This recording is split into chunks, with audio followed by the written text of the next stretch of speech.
Hello, I'm Marlene Foster with Empower the Vision. And today, I wanted to tell you that I'm really thrilled about today's guests. And, because one of the guests today has already spotlighted with me, and I've gotten to know her our relationship has deepened even more. And all of you who are watching will agree. She is phenomenal. And then she also told me also about my new guest who you'll be meeting today. And I'm telling you, I think I've just I've fallen in love with them already. And both of them, if you look at my posts, have extraordinary pictures, and their families are just beautiful. So I want to just tell you that. And then also look forward today to the call to action that will be coming up at the end of today's broadcast. But thank you again for being here. And I want to introduce, first of all, Ambreen, Nadeem. She's here with us. And I would like to just invite her to come on and just say something to us today. Thanks, Ambreen. Thank you for being here. Yeah, thank you so much, Marlene. It's really an honor to be here with you and speaking about my experience, my knowledge, my expertise, and of course, one of my mentors, I would say, Preston. He's helped me throughout the journey of authorship. So I'm so grateful that you invited him as well.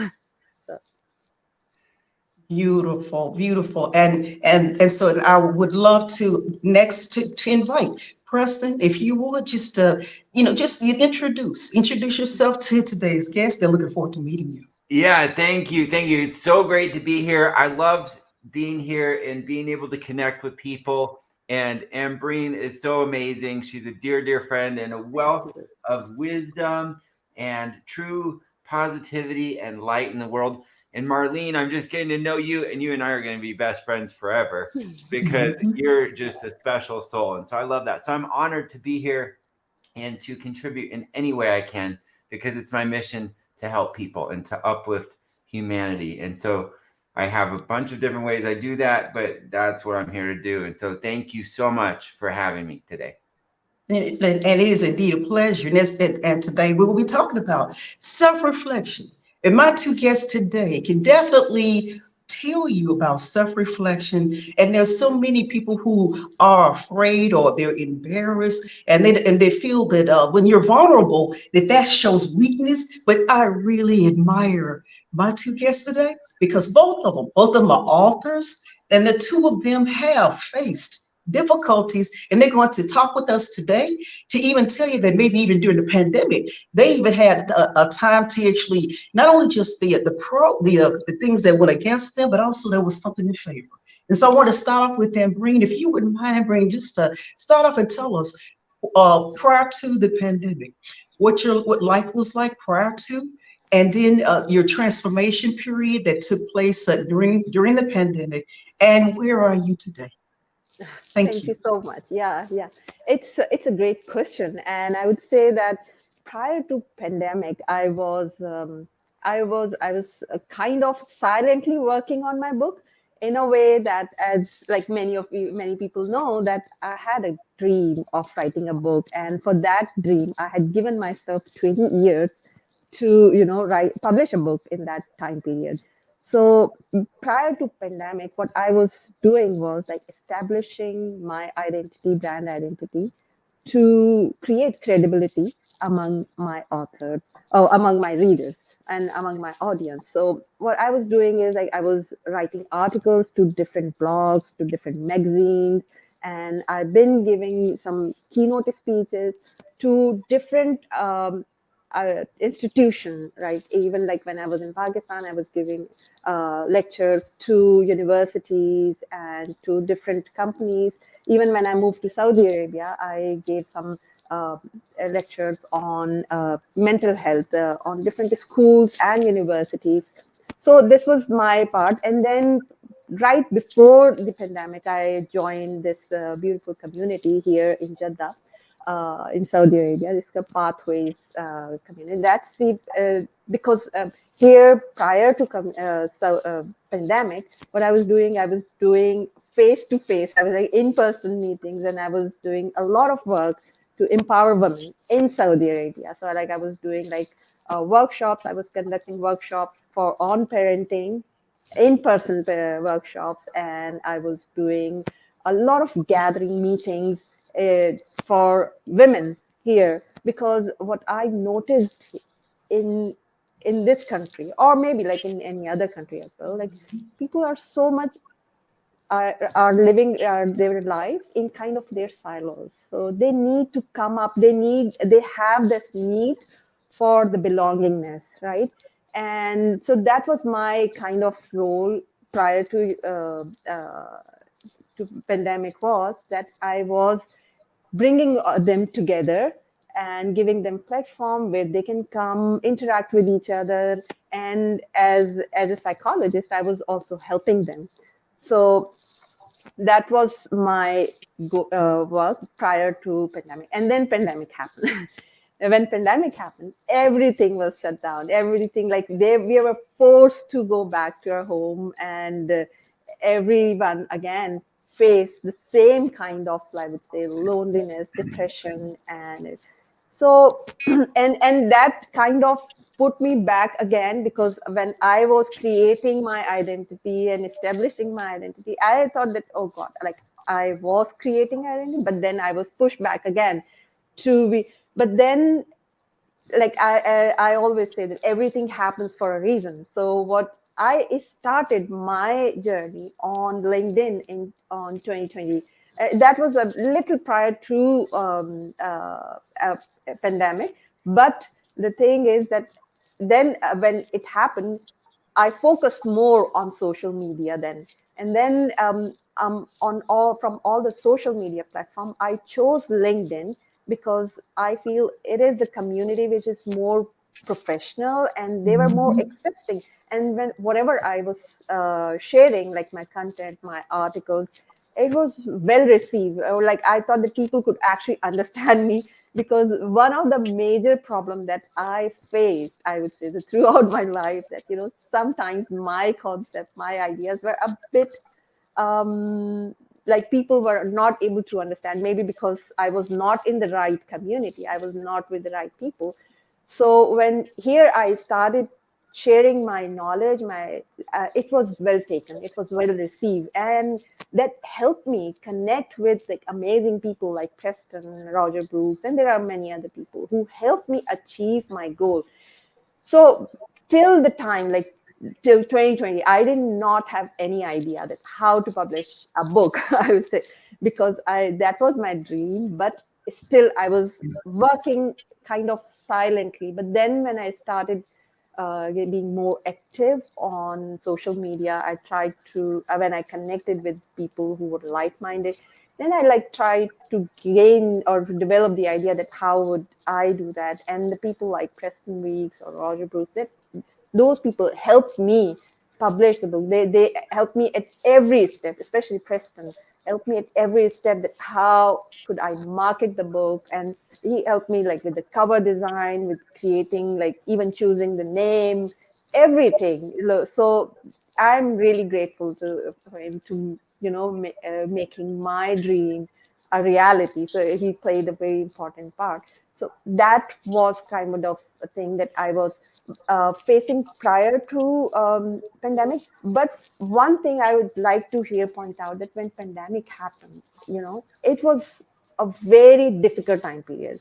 Like it was not easy, because it was not just the realization that okay, I should do that and I will just write the book. And it was not just easy even to connect with the like-minded people, because before connecting with the like-minded people, I did connect with a lot of people who were not uh, like I would say were supportive. So those were very like hard challenges. And second of all, when pandemic happened, all of us were forced like we were homebound.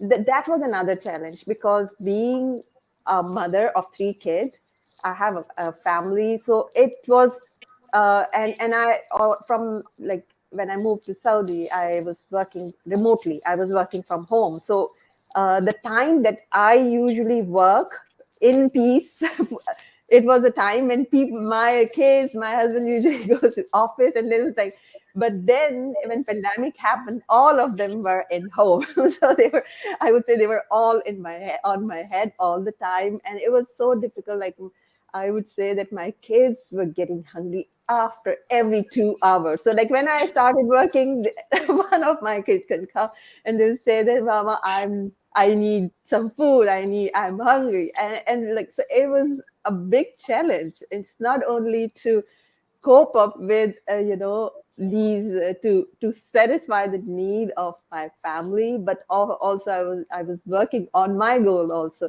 So it was very difficult, like managing social media, managing my work, because of course when I was getting projects from the marketing research projects, it was difficult to even concentrate at that time at home, because everybody was home and everybody has some kind of need after 15 minutes or after an hour. So it was so difficult.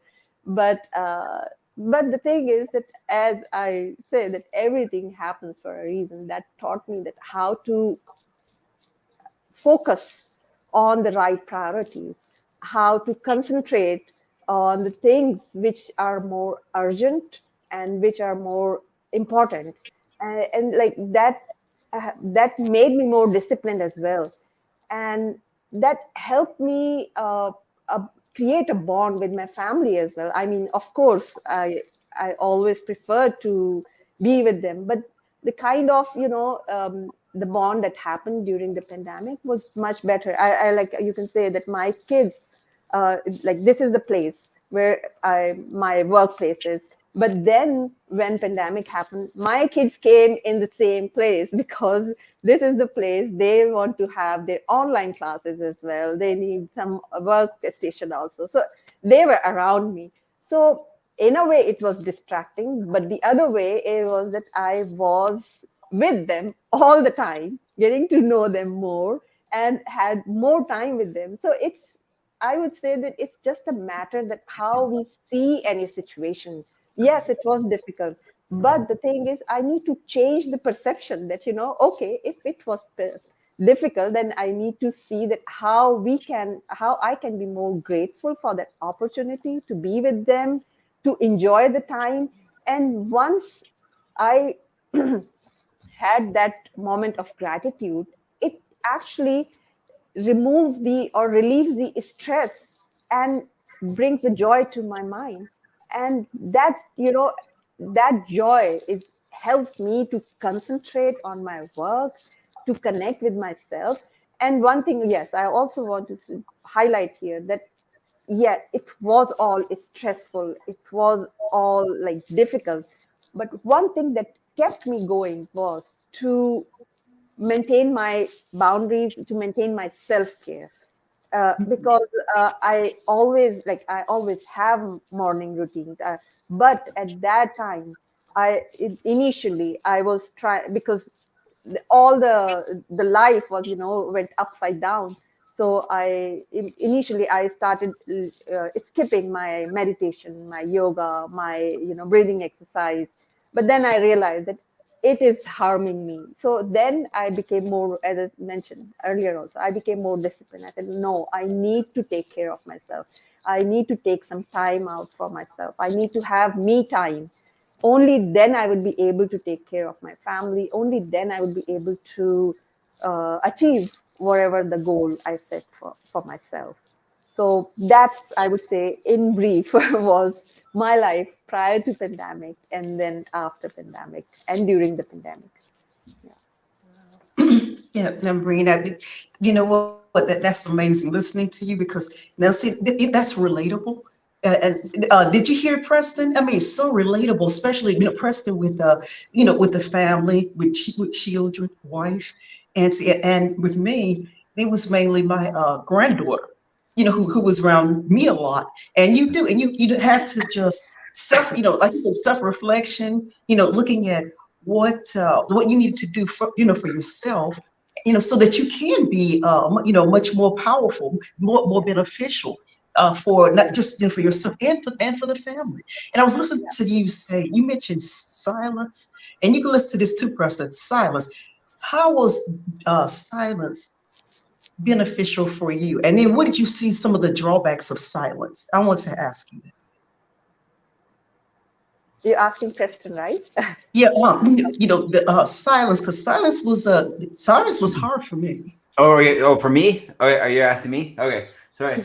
Yeah. So, well, one thing I want to point out, like, yeah, it's interesting because the pandemic shifted a lot of people. But one of the things that Ambreen said, and this is something that came up a lot, I think, was with kids, right? Kids being around all the time in the management, because people had space before, and then all of a sudden they didn't have any more space, right? And then the kids also had space, and they didn't have any space, and everyone didn't have any space. The moms, the dads, the kids, and usually all three of those parties have space, right? On some level, they go to school, they go to work, they do their things, and it created this tightness, and everyone had to adapt, and it actually caused a lot of pressure. People had at that point, they kind of had to make a choice, right? They had a decision, and it's a response, and this is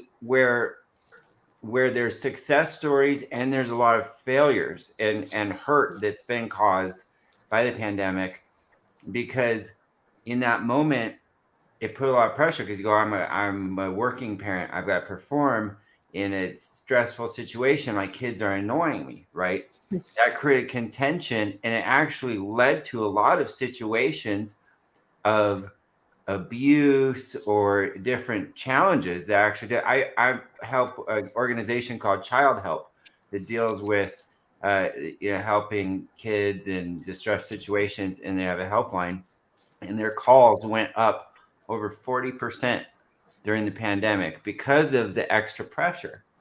But for the people, like Ambreen pointed out so beautifully, for the people that were able to recognize it. And I had clients I was coaching, I had some CEOs and some different people that came to me and they said, Preston, I'm going nuts. Mike, I have this one CEO client he had three daughters, and two of them are very strong ADHD. I probably would say somewhere level on the spectrum if you're going to categorize people. But he's trying to work in that environment and deal with them, and his wife's going crazy. He said, Preston, how do I deal with this? And it's what Ambreen said. He said, you got to recognize, said, your daughter's 9. Said, you have 9 years left till she's out of your house and you never see her again. And she goes and lives her own life. You have about 2 or 3 years where she still views you as cool, as someone who's credible, right? Yeah. As someone who they can look, right? And then they start forming their own opinions, and they start doing all these things, and friends come and influence people, right? So, like, you have an opportunity right now where you're with your kids, you have that, and you can choose to love that and appreciate that moment, and because you're never going to get this back, and you've been given a blessing. Mm-hmm. And all my clients I had this dialogue with, and they had a paradigm shift, right, in their life, because they go, oh my gosh, you're right, I'm an idiot, because it's our focus. Sometimes we get distracted when life happens tough, and so that space that we needed. It's interesting because there's all these different things too that were happening with it, and all these pressures, but both ways have happened. Unfortunately, there's some sad stories too, right, that happen from that. And that's the importance of mental health and of the things that we stand for and we teach is to go, how do you go through life, because life's uncertain, it's like this and this always, and how do you go through life and get the most out of it when it feels like it's this? And that's what's about. So I love that you brought that up. Yeah. But I want to have to ask you, prior to pandemic, though, for you, Preston, what was life like? I'm just curious to find out what life was like for you prior Yeah. to So And then, yeah, prior to, and then you said then the transformation you may have that may that came about for you, and then and today I'd like to, because there are a lot of questions I got for you and Ambreen about the authorship, but I just wanted to find out from you though Yeah. your prior to transformation and today. Yeah. Well, yeah, I'm always evolving. I feel like I'm a butterfly that's re-evolving into new butterflies or something like that every time. But instead of caterpillars. But before my background's in the car business, so I'm like a major, major car nut. I love cars. I race cars. I was trying to figure out how to pay for college, and I bought and sold cars. And I bought and sold cars. By the time I graduated college, I was doing so well at that, I couldn't get a job that paid me more.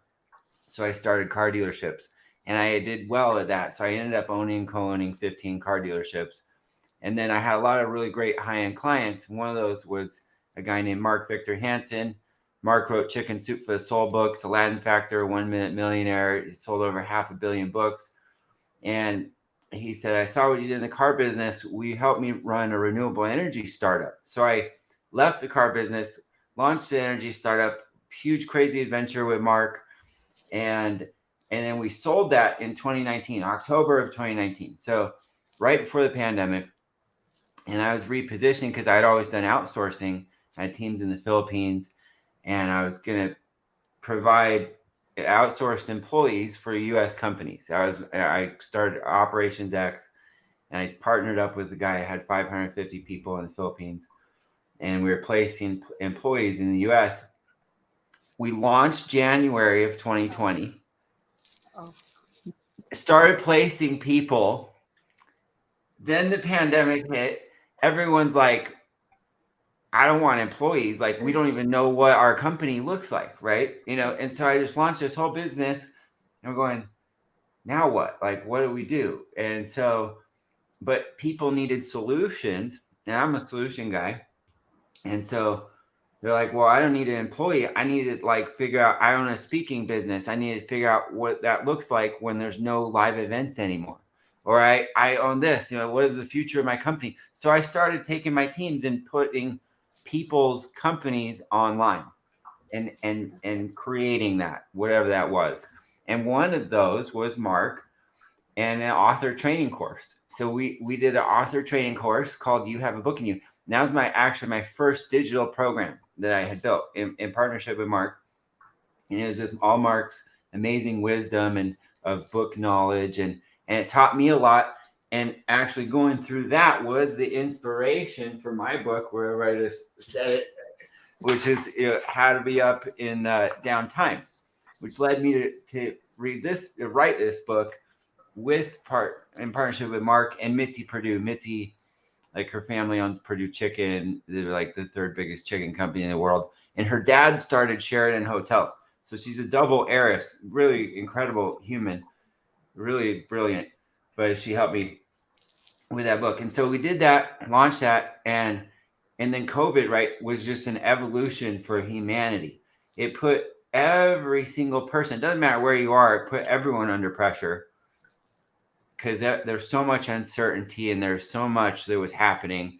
Doesn't really matter what you experienced or what your beliefs were, where you lived, everyone had a part of it, right, on some level. But it was a time where people adapted. So my adaptation was to go online, push everything online. It actually accelerated all my beliefs because I already did outsourcing. I already had borderless employees. I already had, the capability. So it reinforced what I had been doing the last 10 years, essentially, and accelerated that. And so I just started building solutions for people. And that training course, the authorship training course, turned into a publishing company, in the end. And now we have a team of 36 ghostwriters. We have the Mark Victor Hansen library, and we're writing, all these books, we published this year. And one of them's Ambreen's in there, which we didn't publish. She did that, but Yeah. I helped her with it. But yeah, so I think that's really cool because for me, I believe people are amazingly powerful. They're more powerful than they realize. And so many people have incredible stories, and I think people need to share their stories, because it's these stories and these lessons in life that get passed down through humanity that help humanity to evolve. It uplifts humanity. And so powerful people need to share their stories. And I think I've said this to you before, but all of our stories are different a little bit, and all of our stories connect with people different. And my story will connect with people differently than Ambreen's story, will connect with people differently than Marlene's story, will connect with people differently than Precious's story, who was commenting earlier, in this live thing. But everyone, right? But your story is important, and it's amazing. And so I think everyone needs to write a book. I think everyone needs to share their stories, because positive people need to share their stories so we have more positive information that gets pushed out to the world. And then through all that, and it inspired me to build my training program, which is basically what I was doing with CEOs one-on-one, but it brought me to my academy that I run called Formula EQ, which is EQ is based off of emotional intelligence, the IQ, intellectual quotient, EQ, emotional quotient. And so that kind of fit into all the theories of what I believe in, and I've developed a training around that. And I have a partner in London named Eldon Hassa. He's absolutely amazing, and he helps me run the Formula EQ Academy. And we have over 100 hours of training online in my systems and my portals. But to uplift people, and to build powerful people, because I think one of the biggest things that happened that was a negative in society is that the pandemic stripped the power from people, right? They made people feel afraid. Like everyone experienced fear, and fear is a downregulating experience. It's downregulating frequency in the body. It harms you. It makes you less healthy. It doesn't serve you. It doesn't help you. And people were separated. People went through fear on every different level, whatever. It doesn't matter your angle of the thing that happened. And because of that, people need the opposite of that. So I want to boost people and build powerful people who can go through a pandemic, resilient people, and go, okay, yeah, this is a tough situation, but I can approach it with gratitude and go, yeah, I have to work, and my kids are really loud in here, but I'm so glad I have kids, and I'm so glad they're here with me, and I'm so glad I have a job.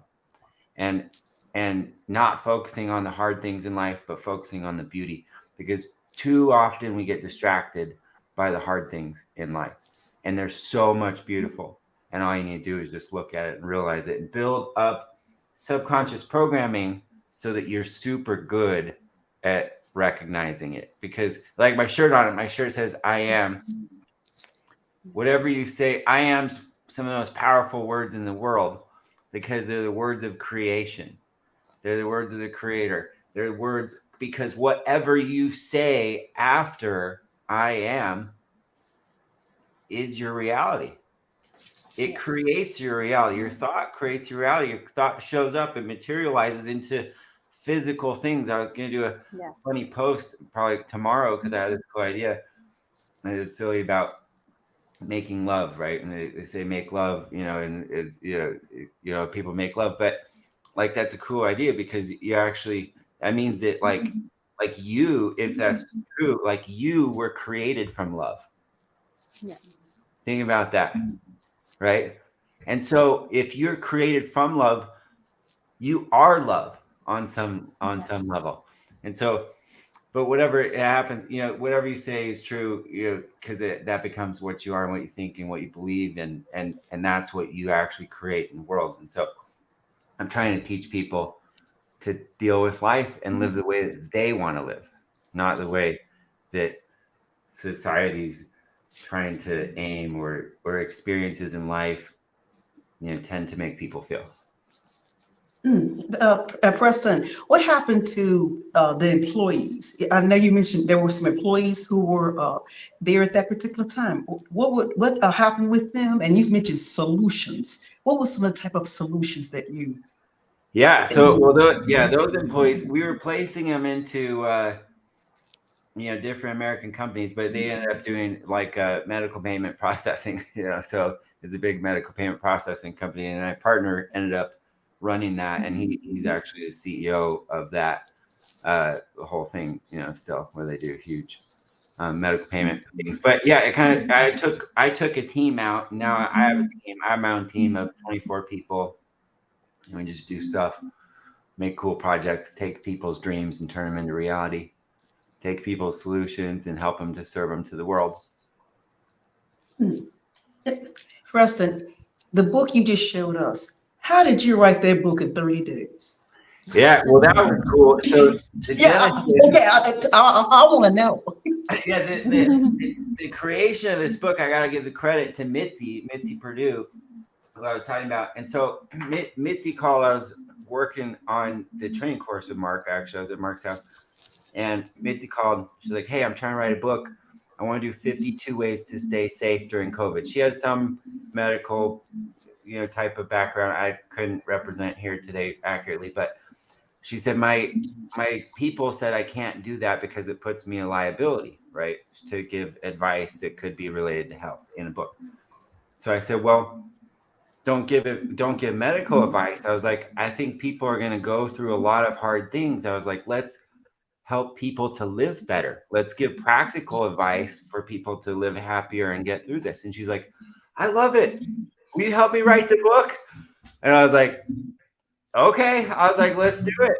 And so we just jumped in and came up with a plan, and the 52 ways turned into 40 ways. And the book ended up not having the same title, and it ended up becoming How to Be Up and Down Times, which is part Mark's genius, because Mark is a titling genius and a branding genius and things like that. And so, yeah, it's a fun book because it's light, and it's got 40 light little tips basically, and about a third of them are from me, and about a third of them are from Mitzi, and about a third of them are from Mark.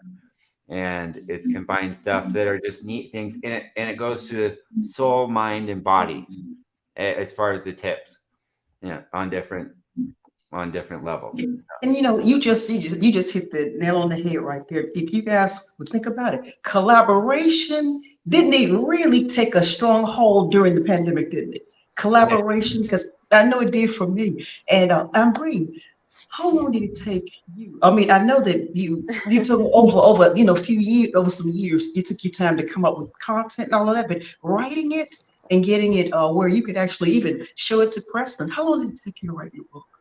Would you say? It actually, I started writing because I was collecting all the ideas and roughly managing it, but then I properly started writing in 2021 actually. So it took actually 1.5 years to complete the book when I with this I started properly writing it. Actually, I completed it within 1 year, but then it took a little while for editing, marketing, and all these things. So I completed it in 1 year, but then it took a little while to create some awareness and to do some other activities. I know, and with the family, with 3 children, husband. I mean, seriously though, I just have to ask Preston, Mister, what was you had a schedule? Did you have a schedule? So those who are watching today, they're going to want to know, how did Ambreen? What was her schedule like? It's very difficult, and you know what?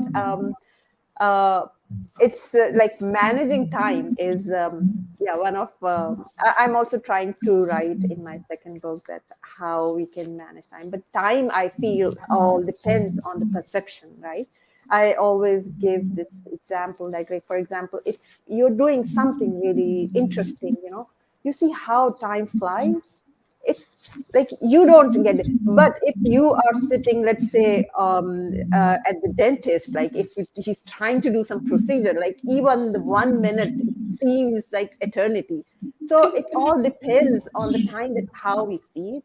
And a lot of people ask me that how do I manage all these things, because I do everything on my own, to be honest, managing social media, my projects, my home, my kids, and of course articles and everything in myself. But the way it is, it's basically you need to have that perception that time is in your hand.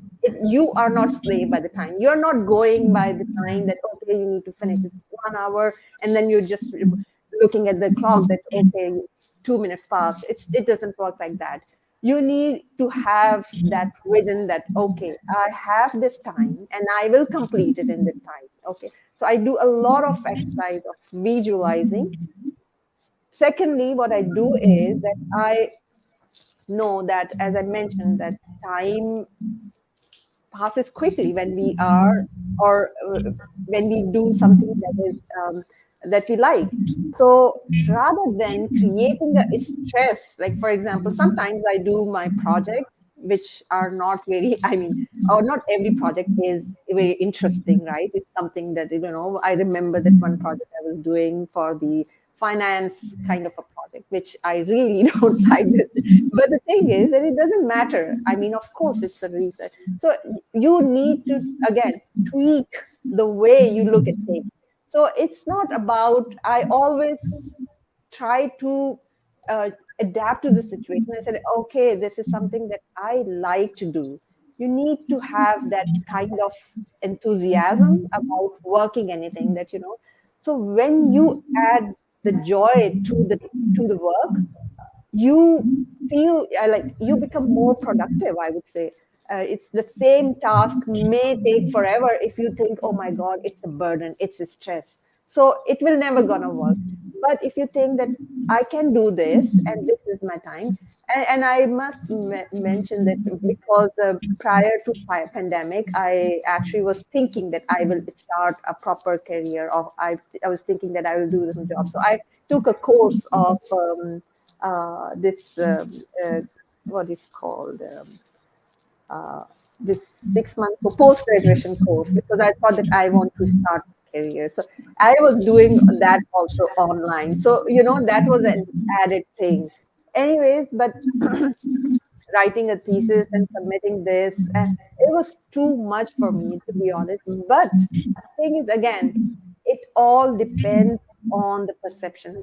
The second thing is, I need to have a very, very strict discipline.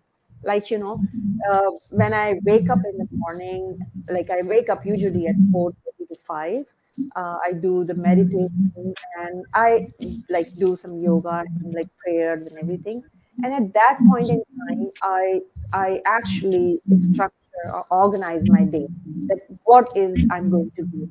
So although like my I'm kind of a planning freak, so I usually plan weeks. It's not that just that the moment I wake up and then I say. So I know exactly that, for example, if I have to do the home management, so I have the complete menu set for the week, that, or actually 2 weeks. So that's I know I don't have to think about it, that okay, what I'm gonna cook and what I'm gonna give to my kids for the lunch and everything. So that is the thing. I do it like at least once in 2 weeks. Then I know that this is my project and I need to do this. Then I know that how much time I have in one day to allocate this. The other thing is, again, very important, is like, as I mentioned, self care. I need some time out for myself. Like there are times that, of course, I dedicate the entire days with it, but I also need to hang out with my friend because I love to be with them. I need to arrange like parties and everything. So and that again, like it's not like my days are not haphazard. I like do the planning a lot before this happens. So, for example, like I'm still very active in like in Jeddah to arrange all these events. I would say, for the women and everything. So I know I have my friends. I have, so I do plan these events prior to this, and I have everything like in my calendar. So, okay, so this day I will have this fun time, and then I have to allocate like these 2 days for my project, and then of course 1 hour for writing my book. And here I would also like to mention one thing, is you need to have the creative thinking also, especially when you are preparing, because as many people know that I create content every day, and I write articles. I also working on the book. You need to have your creative juices alive, because sometimes when you're so much busy with the uh, with the projects, like like the research work, which is like um, a kind of routine, right? So your mind tends to get into the routine, and then it forgets, I would say, the creativity. So how would I do that? I actually like to speak a lot to with myself, and what I've realized that what you when you're enjoying something, like for example, if you're writing, because I like to write, then I kind of have more very creative ideas, and or maybe when I'm cooking, because I love cooking. So when I'm cooking, so I amazing ideas come to mind, because at that time I know that I'm enjoying. And kind of some dishes, like of course I make it very regularly. It's like very, like I'm doing it very regularly. But then when I'm enjoying it, I'm talking to myself. I'm thinking about different philosophies of life, and then I mean, I must say, like, most amazing ideas come to me when I'm cooking. So that is the thing is that these are the things I do it for myself, to organize myself, to be disciplined, to manage time, to be creative, to have fun in my life. So that's how I manage. See, that's great, and that was just visualizing of what I normally do. When it comes to to writing as well. Preston, I was thinking about how when you're right. I'm up at four. I'm at four up at 4 o'clock in the morning too. Okay. And jump out. Look at Preston, like what?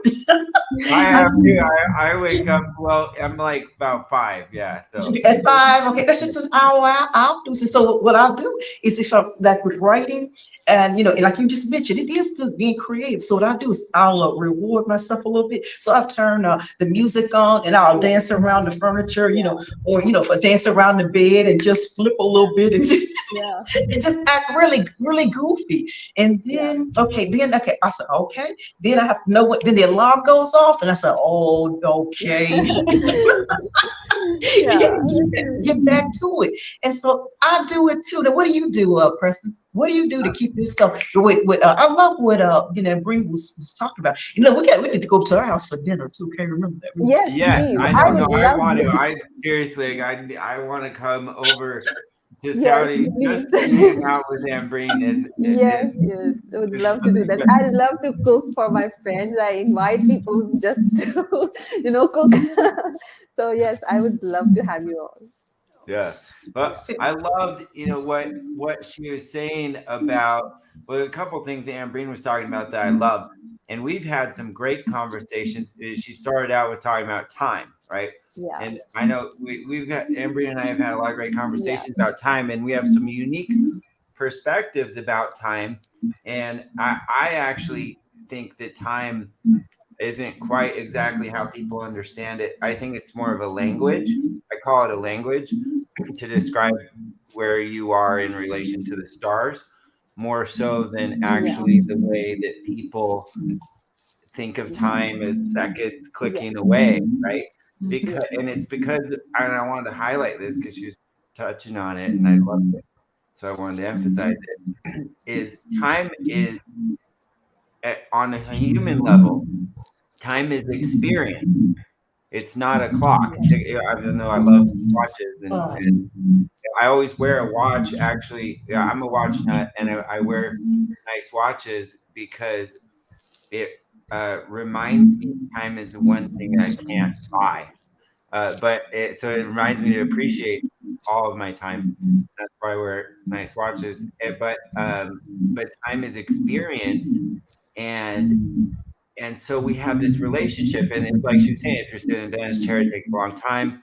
If you're having a lot of fun, like they say, time flies when you have fun, right?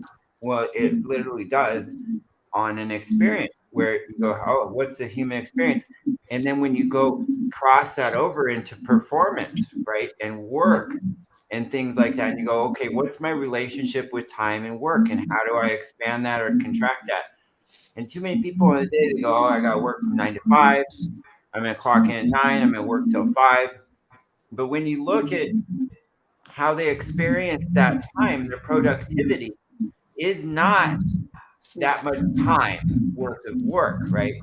Is it so they maybe they because you're going to be distracted for part of it, you're going to be unfocused. So if you can learn how to control your relationship with time, and I call it like getting in the zone. Where people and you can describe it a good way to get people to understand what I mean when I say in the zone. If you've ever been in like a accident or like a situation that's scary, and you had to, all of a sudden you had to react, right? So like my example, I was riding a sport bike. I wrecked a motorcycle going 125 miles an hour. I'm kind of an extreme sports guy. Luckily, I'm still alive. But through that time, time slowed down for me. I'm going 125 miles an hour at a car down the street, wrecking, and I'm sliding on a bike. And in that moment, time slowed down for me. And I could focus, and I thought back to instructions of my sponsor when I used to race. He said, if you ever wreck on a street bike, you need to make your body go limp. I remember sitting in his office telling me that. And then I remember commanding myself, go limp, and I did. And because of that, I didn't die. I actually didn't even break anything. I walked away from the accident. But I'm going 125 miles an hour towards the car. And I went through all of that.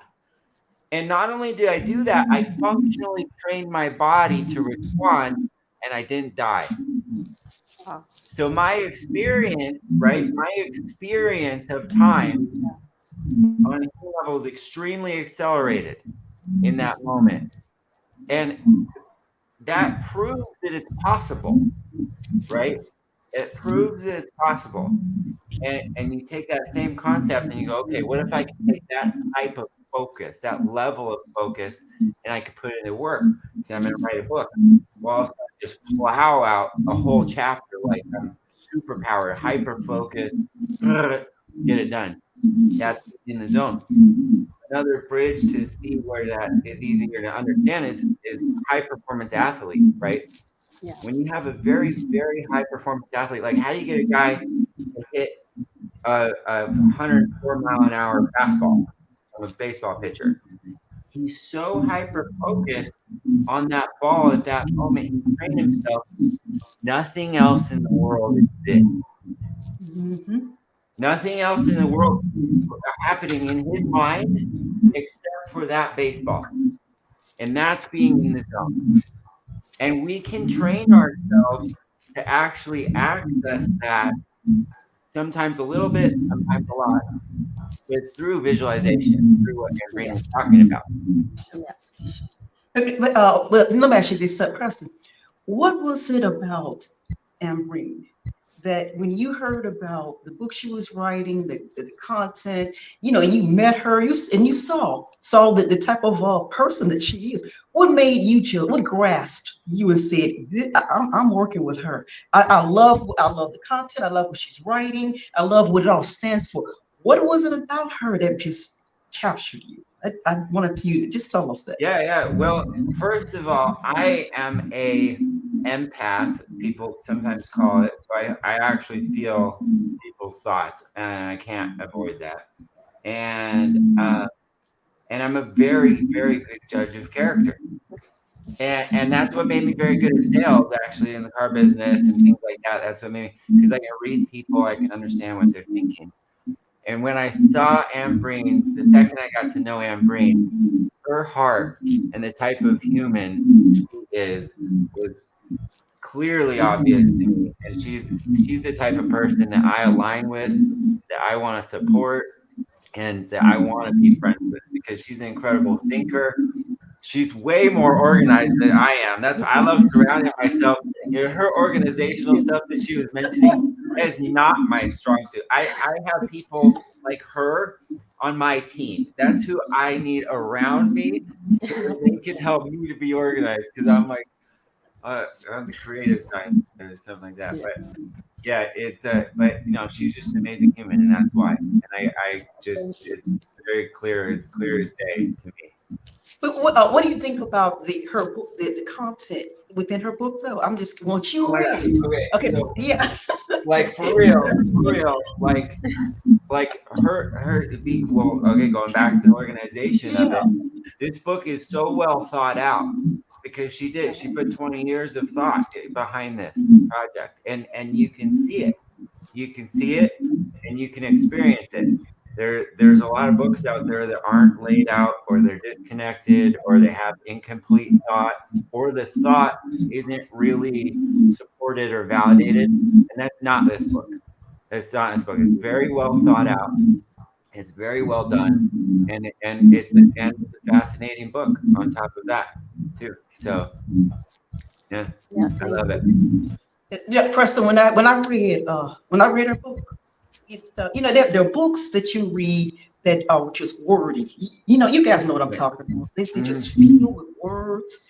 But Ambreen's book captured it can capture your heart. And the book I could feel, Ambreen, I could feel you. I could hear your steps. I could feel the pace. I could feel it when you pause. I mean, it's like you can just feel it. And that's what really made me love her book and didn't want to put it down. Because when I started reading it, a lot of times I'll take a break, get up, you'll get a peanut butter and jelly sandwich or something. But I didn't put your book down. I mean, I read the book. I just read it from cover to cover. And before I knew it, there was a few more pages to go. I was like, wow, I read it all the way. And I love to read, but still, I read your book all the way through.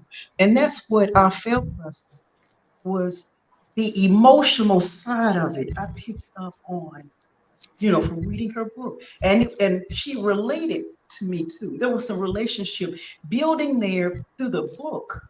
You in the book there. So a lot of people that can build relationships with Ambreen probably meeting her because of the way her book is written. Mhm. Yeah. Yeah, And Ambreen, I want to thank ask you. you Yeah. when you were writing your book though, what was it that impressed you about Preston? You said Preston was just excellent Yeah. person that really helped you, while you're writing your book? What was it about him that captured your attention? That you said, "This is somebody I want to Yeah. connect with." Yeah, yeah, that's a great question because of course, as I mentioned that before, getting to know like-minded people, I did have like some bad encounters as well. So of course, it's not something that we need to choose. Of course, like when we meet some people, they sometimes don't click, right? And as like I've written in the book also, I do have kind of this sense where or you can say that I trust more on intuition. So when I actually uh, met Preston, so I know that he is a very genuine person, right? And he is, and of course, that he has the character. One thing I really, really like about Preston is that he sticks to his words. Like whatever he says, he delivers. I mean, it is what I have worked with so many other people, right? And mentors and coaches, but and like the people who are providing services. But Preston delivers whatever he says that he would. He is, I mean, amazing in that. Like for example, if he just commits to anything, he would make sure that I will achieve that goal, no matter what. I mean, the one thing I really, really like about Preston is like a lot of even like I work with other coaches, I paid them also, and but the thing is, they kind of um, uh, work with you in a way that kind of they have. I would say that they would have their eyes on your pocket rather than your goal. So it's not like with Preston. he would actually help you achieve your goals, right? It's not like that. And he just, I mean, he's an amazing person to work with, and seriously, and that's what when I actually met Preston, and I know that, my intuition says that he is the right person to work with, and that's why, like, I'm working on the second book also with him, and he will be helping me out to achieve my other goals, and hopefully soon. They say, Ambreen, once someone, read your book and they feel what I'm telling you, the Yeah, type of, the empathy, the yeah, compassion, and they can relate, yeah, with you. And then when you speak Preston, see that opens the door wide open for someone to really think about, this is a man that I'd like to get to know, reach out to, because if he yeah, did this for Ambreen, and they've really gotten to connect with you, that widens the door, that makes the door even wider for someone that you feel, that you really feel the kind of relationship that you developed with Preston. Then it makes it so that the rest of us want to come his direction also. Because I'm looking forward to getting to know him. yeah, And that's why I want you the two of you to talk about writing and scheduling and just all of it. And you guys touched on time, all of it. And you also touched upon, you're right, a lot of writers out here right now, and I'm one of them, that we've run across a few people, Ambry, and you're not as comfortable, right? Preston, some of the people that you probably heard writers say this, comfortable, because I met someone, guys, one day, and she said to me that this publisher that who actually published her book, he has control of the royalties. He has yeah, control of her book, guys. yeah, And she said, Marley, yeah, I think I just scared you.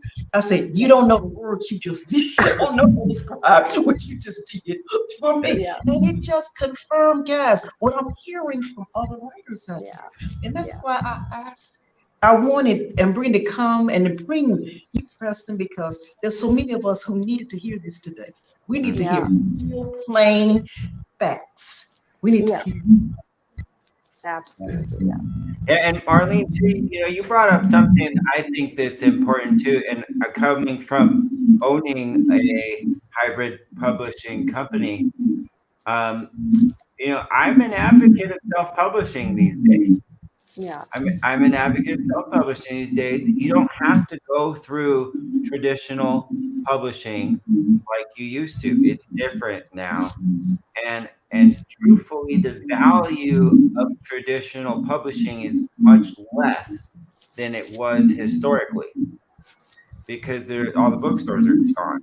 If you look at the bookstore count straight up today versus in the 90s, I mean, the industries, I don't know exact statistics, but it's probably 5% of what it was as far as physical book locations, because everything's on Amazon, On right? Amazon. yeah, Right? Everything's online, right?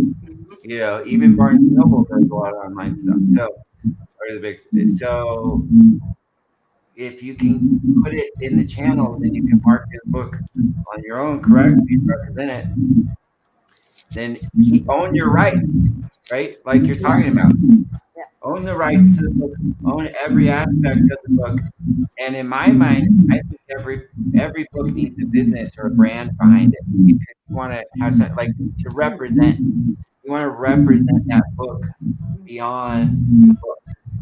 To be like something like some bigger vision that what your interaction looks like in the world with the book. Yeah. yeah, In the future. So, whatever it is that message is that people have to share, Yeah. create some interaction in business if you don't have one already that's behind the book that connects. And that book is the foundation I, to I, community. I agree with it, Russ. I agree. And guys, I want to tell you that that we're actually at the end right now of Spotlight. And I want to just stop here, and I would like to ask the two of you. to just give us a recap of what you'd like to leave with us today. Both of you, Ambreen, just let us know something you'd like to leave with us today before you, and then so everybody can also invite them to reach out to you because we do. All of us need Yeah, I think the one thing, one message that I want to give to the audience is basically always try to adapt to the situation, or I mean, don't take the change as or don't resist the change. I would say always accept it before, I mean, before it actually uh, takes you out from the scene. So you need to, in order to survive, you need to be more adaptable to the situation, whatever the situation is, because the only thing that remains constant is the change, because the change is going to happen every time. I would say the entire universe, if you see, it's constantly moving in the direction, like so like the 1 second if it's there, the second it wouldn't be the same. Everything is constantly changing, and if we don't change, or we don't change ourselves, or match the pace of change, we will be left behind. So the one thing is, never be afraid, accept the change. In fact, be always the first one to adapt the change. And those who are first one to adapt the change, they are the ones who survive even the difficult times, challenging times. So that's one thing. excellent right now. Yeah. Okay, and if I could, and Preston, if you could just Yeah. right, just give us a recap. Yeah, well, hopefully something that we said today resonated with you. And but what my advice would be, because all these are big ideas, right? And you can't actually deploy a big idea today. So pick the next smallest step, the next closest smallest step to whatever it is that you heard today that resonates with you. Pick one thing right now that you're going to do right when we get off this call, right when we finish this, that you can implement in your life. Maybe it's a plan for tomorrow morning. Maybe it's a visualization that you're going to do before you go into work next time. Maybe it's appreciating your kids in a limited window before they leave your house because you forgot to the last 9 years. Or maybe it's whatever it is, but one little step, one little action.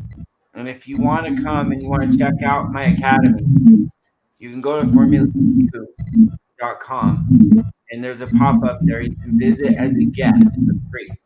You go to formulaeq.com.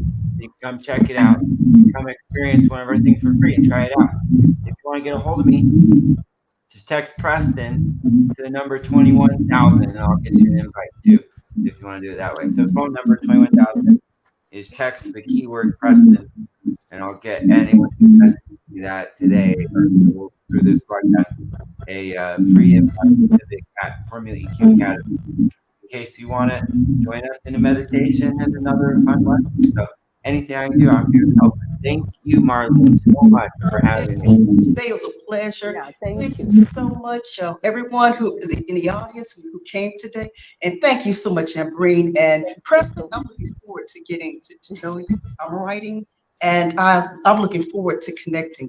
Everybody, thank you so much today, Yeah, and listen and enjoy your weekend. Okay, thank yeah. Thank you so much. Thank you, Marlene.